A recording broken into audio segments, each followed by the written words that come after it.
আজ রবিবার, বাবা বাজার থেকে চিকেন এনেছিল। আমাদের রবিবারে চিকেনটা খুব কম খাওয়া হয়, মাছটাই বেশি পছন্দ করে, কারণ চিকেনটা অত কেউ খেতে চায় না আমাদের বাড়িতে। আর চিংড়ি মাছটা আমাদের ধুয়ে কেটে ফ্রিজে রাখাই থাকে। শাক এনেছিল, এটা লোটে শাক বলে, আর কি বলে আমি জানি না। আর দুটো আম এনেছিল, আসলে আম কেউ অত পছন্দ করে না, খেতে চায় না, তাই অল্পই এনেছিল। আর কিছু বাজার করেছিল। এখানে চিংড়ি মাছ আমি কেটে রেখেছি, বড় ছিল চিংড়ি মাছগুলো, তাই কেটে ছোট করে ওগুলো আমি শাকের মধ্যে দিয়ে ভেজেছিলাম। শাকটাও কেটে নিয়েছিলাম, কেটে ধুয়ে রেখেছিলাম।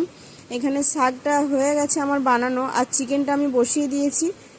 চিকেনটা আমাদের এভাবে কেউ খেতে পছন্দ করে না, একটু চাইনিজ টাইপের খেতেই বেশি পছন্দ করে। আসলে অনেক দিন এভাবে বানাইনি আলু দিয়ে, তাই ভাবলাম একটু বানিয়ে দেখি, যদি খেতে ভালো লাগে তাই।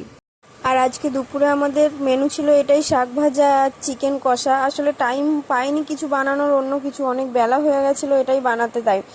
আর বাবুর জন্য এখানে আমি ডিম সেদ্ধ বসিয়ে দিয়েছিলাম। ও চিকেনটা খায় না, কারণ ওকে চিকেনটা আমি দিই না। আর এখানে খিচুড়ি বানিয়ে নিয়েছিলাম।